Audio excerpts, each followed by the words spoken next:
और अमित की मुलाकात शॉपिंग सेंटर में हुई तो दोनों एक दूसरे का हालचाल जानने के लिए एक रेस्तरां में जाकर बैठ गए। यह जानकर कि अमित ने पिछले साल शादी कर ली है, अंजलि उसे छेड़ने से नहीं चूकी। मैं बिना पूछे बता सकती हूँ कि वह नौकरी नहीं करती है। मेरा अंदाजा ठीक है। हाँ, वह घर में रहकर बहुत खुश है अंजलि, अमित ने मुस्कुराते हुए जवाब दिया। और वह तुमसे लड़ती झगड़ती भी नहीं है ना अमित? ऐसा अजीब सा सवाल क्यों पूछ रही हो? अमित के होठों पर फैली मुस्कुराहट अचानक गायब हो गई। तुम्हारी विचारधारा औरत को सदा दबाकर रखने वाली है, जब मैं अच्छी तरह से जानती हूँ माय डियर अमित। अतीत के हिसाब से तो तुम शायद ठीक कह रही हो, पर अब मैं बदल गया हूँ, अमित ने जवाब दिया। तुम्हारी बात पर मुझे विश्वास नहीं हो रहा है। तब सही बात शिखा से पूछ लेना। कब मिलवा रहे हो शिखा से? जब चाहो हमारे घर आ जाओ। मेरा यह कार्ड रखो, इसमें घर का पता भी लिखा हुआ है। अमित ने अपने पर्स में से एक विजिटिंग कार्ड निकालकर उसे पकड़ा दिया। मैं जल्दी आती हूँ उस बेचारे से मिलने। उस बेचारे की चिंता छोड़ो और अब अपनी सुनाओ। तुम्हारे पति तो पायलट है ना? अंजलि ने उसकी टांग खींचना बंद नहीं किया तो अमित ने बातचीत का विषय बदल दिया। हाँ, ऐसे पायलट हैं जिन्हें हवाई जहाज तो अच्छी तरह से उड़ाना आता है, पर घर गृहस्थी चलाने के मामले में बिल्कुल जीरो है। अंजलि का स्वर कड़वा हो गया। क्या तुम दोनों की ढंग से पड़ती नहीं है? अमित की आवाज में सहानुभूति के भाव उभरे। वे अजीब किस्म के इंसान ही अमित। मैं पास होती हूँ तो मेरी कदर नहीं करते। जब मैं नाराज होकर मायके चली आती हूँ तो मुझे वापस बुलाने के लिए खूब गिड़गिड़ाते हैं। मैं अपने दिल की एक बात सच सच बताऊं? हाँ बताओ। मुझे मनपसंद जीवन साथी नहीं मिला है। अंजलि ने गहरी सांस छोड़ी। मैं तो हमेशा ही कहता था कि तुम्हें मुझसे अच्छा पति कभी नहीं मिलेगा, पर तुमने तब मेरी सुनी नहीं। माहौल को हल्का करने के इरादे से अमित ने मजाक किया। मैं भी मानती हूँ कि वह गलती मुझसे हो गई। जवाब में अंजलि भी मुस्कुरा उठी। पर तुम्हारी गलती के कारण मेरा तो बड़ा फायदा हो गया। वह कैसे? मुझे शिखा मिल गई। वह ऐसा हीरा है जिसने मेरी जिंदगी को खुशहाल बना दिया है। तुमसे शादी हो जाती तो आपस में लड़ते झगड़ते जिंदगी गुजरती। अमित जोर से हंस पड़ा। अमित की हंसी में अंजलि को अपना अपमान नजर आया। उसे लगा कि शिखा की जो तारीफ करके वह उसकी खिल्ली उड़ा रहा है। उसने मुंह बनाते हुए जवाब दिया, मैं जब शिखा से मिलूंगी तभी इस बात का पता चलेगा कि वह कितनी खुश है तुम्हारे साथ। अपने मुंह मियाँ मिट्ठू बनना तो आसान होता है। मैं इतना अच्छा पति हूँ कि मेरी तारीफ करते करते उसका गला सूख जाएगा। अमित ने ठाका लगाया तो वह अंजलि को जहर लगने लगा। जलन और अपमान की वजह से अंजलि ज्यादा देर उसके साथ बैठी नहीं। जरूरी काम का बहाना बना उसने कॉफी पीते ही विदा ले ली। अमित जैसे गुस्सेल और सके इंसान के साथ कोई लड़की खुश रह ही नहीं सकती। उससे शादी न करने का मेरा फैसला गलत नहीं था। ऐसे विचारों में उलझी अंजलि से ज्यादा इंतजार नहीं हुआ और 2 दिन बाद ही उसने शिखा से उसके घर फोन कर बात की। उसने शिखा से कहा, तुम मुझे जानती नहीं हो शिखा, मैं अमित के कॉलेज की फ्रेंड अंजलि बोल रही हूँ। मुझे परसों ही बताया अमित ने आपके बारे में। क्या आप आज हमारे यहाँ आ रही हो? शिखा का उत्साही स्वर अंजलि को अजीब सा लगा।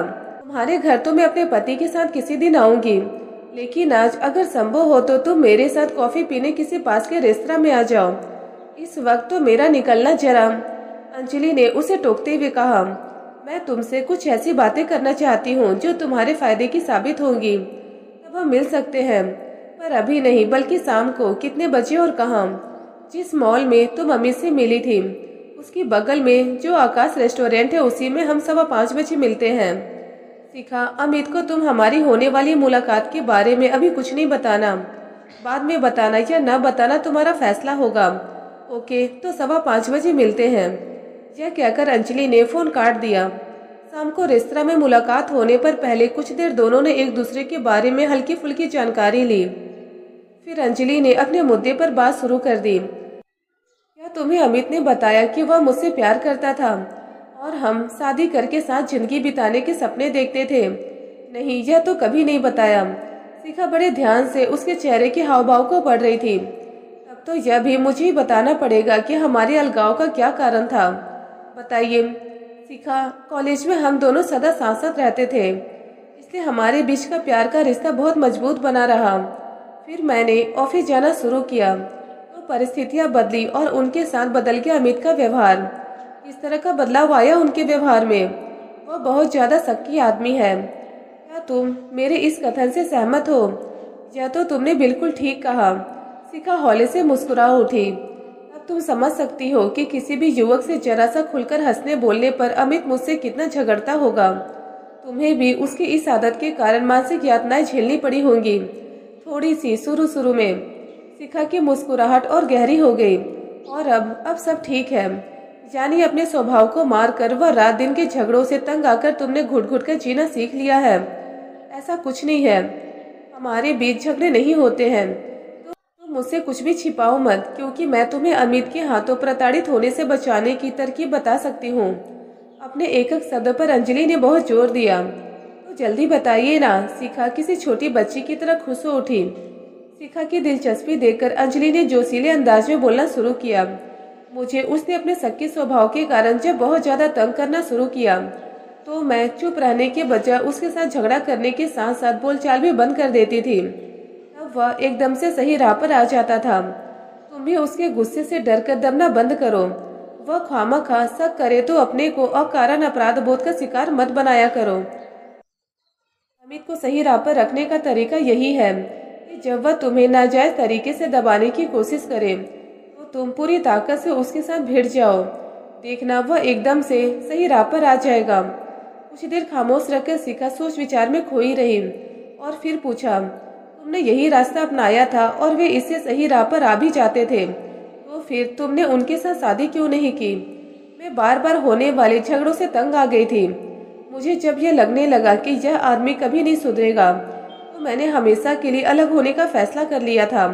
अच्छा, यह बताओ कि क्या तुम अपनी विवाहित जिंदगी में खुश और सुखी हो? शादी के झंझटों में फंसकर कौन बहुत सुख और सुखी रह सकता है? आपके पति पायलट है ना? हाँ, उनकी पगार 2-3 लाख रुपए तो होगी। यह सवाल क्यों पूछ रही हो? अमित अभी हर महीने 40,000 रुपए कमाने तक पहुंचे हैं। मेरे मन में यह विचार उठ रहा है कि कहीं आर्थिक कारणों ने तब तुम्हारा मन बदलने में महत्वपूर्ण भूमिका तो नहीं निभाई थी। मैं तुम्हारी सहायता करने आई हूँ, न कि अमित से शादी करने के कारणों का खुलासा करने। अंजलि एकदम से चिढ़ उठी। लेकिन मुझे तुम्हारी किसी भी सहायता की जरूरत नहीं है। व्यक्तिगत स्वतंत्रता के नाम पर अपने जीवन साथी से झगड़ने का तुम्हारा सुझाव मुझे बिल्कुल बचकाना लगा। अमित जैसे हैं अच्छे हैं और मैं उनके साथ बहुत खुश हूँ। शिखा ने अपने ऊपर से नियंत्रण नहीं खोया और शांत बनी रही। तुम इस झूठ के साथ जीना चाहती हो तो तुम्हारी मर्जी, अंजलि नाराज होकर बोली। शिखा ने अपने मोबाइल में समय देखा और बोली, करीब 10 मिनट बाद अमित मुझे यहाँ लेने आ जाएंगे। तब तक हम किसी और विषय पर बात करते हैं। मेरे मना करने पर भी तुमने हमारी इस मुलाकात के बारे में उसे क्यों बताया? अंजलि की आंखों में अब गुस्से के भाव नजर आ रहे थे। मैं उनसे कुछ नहीं छिपाती हूँ। आज शक्की स्वभाव वाले अमित को मुझ पर पूरा विश्वास है, तो उसके पीछे मेरी उन्हें सब कुछ बता देने की इस आदत से ही है। क्या तुम उसे हमारे बीच हुई बातों की भी सारी जानकारी दोगी? हाँ, पर इस ढंग से नहीं कि तुम्हारी छवि खराब हो और तुम उनकी नजरों में गिर जाओ। Thank you. मुझे लग रहा है कि मैंने तुम्हारी सहायता करने की पहल करके शायद समझदारी नहीं दिखाई है।